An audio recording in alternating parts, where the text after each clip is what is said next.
Hey, what is up guys, it's your boy X Sugar, and today we're going to be doing the 007 DB5. Is that even what it's called? I've been calling it that the whole time. It's the Aston Martin DB5, obviously from 007. I'm recording the intro to this video in my room today because the living room is quite packed. We're socializing, but I'm not going to be socializing because I'm doing a box of Legos. But yeah, if you guys didn't see my last video, it was the Fast and the Furious Charger, whatever the fuck. And that is finished. So if you guys want to check that out after this video, I'll try to link it down in the description. I'll try to remember to do that. I often am not very good at remembering things. Anyways, without any further ado, because I've spoken so much so far, let's get into the video.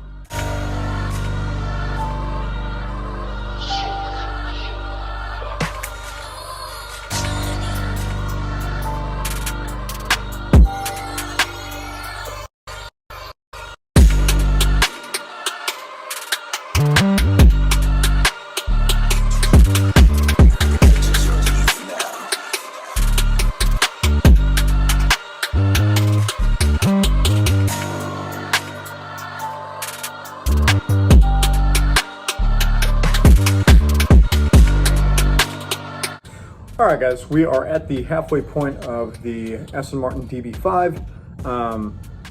Pretty difficult for me, for some reason, even though these are supposed to be kids' toys. Now they're, you know, whatever.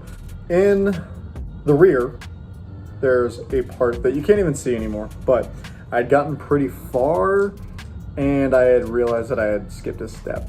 So I had to tear a bunch of pieces apart, put them all back together. That's on me.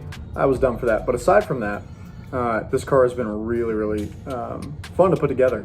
There was a lot of the bottom that they want you to do, which in comparison to other Speed Champions cars, you typically don't really focus too much on the bottom side of it very much. But with this DB5, you flip it over pretty quickly, and then you just put a bunch of parts. But I understand why. It's to get a lot of that that metallic silver.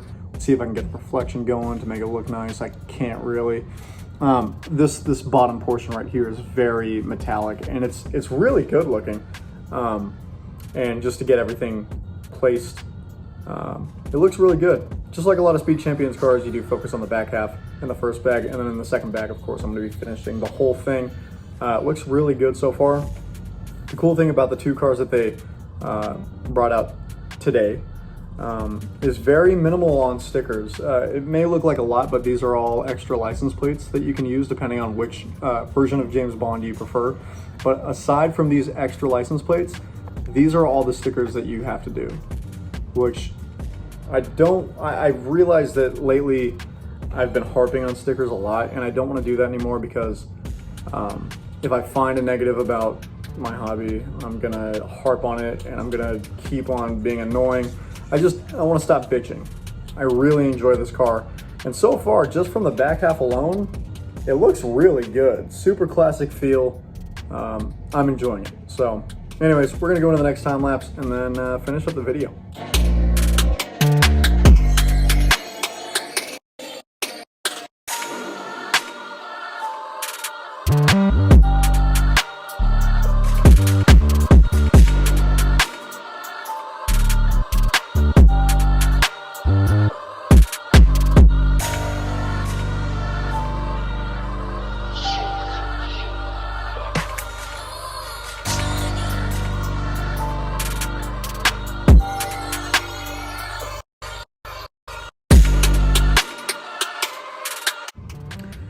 I think I am in love with this car.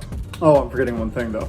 We got to remember to put it up against its competitor for today, which is the Fast and the Furious car. Looks like I kind of got to make a choice, don't I? Which one do I think looks the best? I know this is going to be disappointing, especially for how much B-roll I just did, but I gotta still go with my Fast and the Furious. But with that being said, this is still very up there. Is it my favorite out of the Aston Martins? Well, I'm sorry, but more disappointing. First, second, third. This is what I thought was going to be my favorite Aston Martin out of the duo pack that came out this year. But this ended up taking the cake because it's just so over the top. but I still did love this car. But this one, this classic, I guess that's just the best way to put it. It just looks so classic. It's so nice. And then of course this is, like I said, if you guys have seen my collection videos, this is my favorite car that I have, aside from the big ones like the Bronco and the F14 Scuderia truck and the dragster from Mopar. But if we just, get rid of these other Astons and just focus on this, I really love the look of this. I've always been very into cars like this, which are, certain rainbow colors with the black rims, or even if it's a gray and lime green with the black rims, or even if it's a muscle car with the aggressive look with the engine that's popping out. So this is very far left field for me to like, but I really do. The chrome finishes on it just adds so much to it. Let's see if I can tap on this to make you really be able to appreciate some of these chrome finishes. Because it wants to focus on my face. It doesn't want to, I'm sorry, but I try. A lot of these chrome finishes really are amazing, and I'm kind of ruining these little, I don't know what you call them, hooks, something like that. These little pieces that come out, they're like hooks. They're just on a swivel, so they like to move randomly. One thing that I wanted to do before making this car was watch all of the James Bond films, because I got a little bit of a secret. I've never seen a single one. And I'm gonna tell you right now why I wanted to do that. So the reason that I wanted to watch the James Bond films is because it comes with all of these different license plates. As you can see, I think there's 8. 1, 2, 3, 4, 5, 6, 7, 8.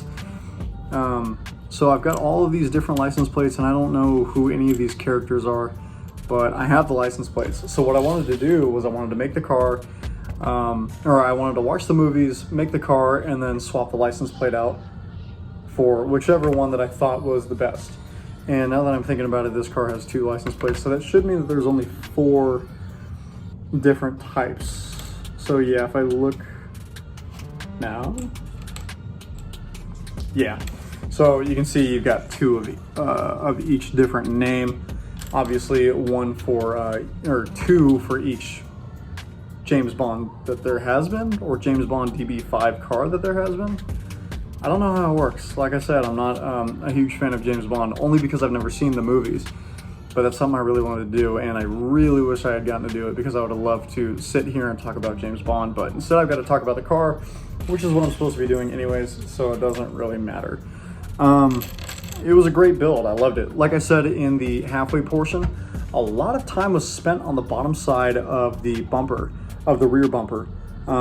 Just like that, a lot of time was spent on the front bumper. Not as much on the front as it was for the rear, but still a good portion if you compare it to other cars like the one I just did today, which is the Fast and Furious Dodge Charger. I don't want to get that wrong at all. It's a Charger, good. But if you compare this car to other cars, there were some really unique build techniques. I love these headlights. There were some internal things that I thought were really cool. Another thing is that we do have adjustable seats, which is not something that I think I've seen before. Let me go ahead and show you, because I'm sure you're curious maybe. Really fun though. I enjoyed this car quite a bit.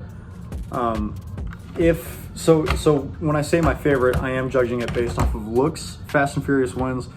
But if it's based off of how fun it was to build, it does go to this for me. I really did like the front right here. There was a part that felt like an illegal build from Lego, but if they say you can do it, it's not an illegal build, right? I don't know, it was kind of weird. It's like a piece that's like this. If you're looking at it from a two-dimensional plane, and you put another piece, you slide it in between studs. It's not connected to anything at all, and then the square piece comes down over it to hold everything in place, and that connects to studs. So I thought that was kind of funny that they would put what I thought would be an illegal build into an official licensed Lego set. But if they say you can do it, it's not illegal, right? But yeah, I enjoyed this car quite a bit. Once again, like I said about the Fast and Furious, very limited on stickers. We love that. If there's a car coming up that has a fuck ton of stickers, I'm not going to complain about it too much, because I don't want to sit here and harp about stickers. This is just a hobby. I should enjoy it, right? Anyways, if you guys did enjoy, make sure to like, comment, and subscribe. And I guess we just have to wait until the next ones. Peace.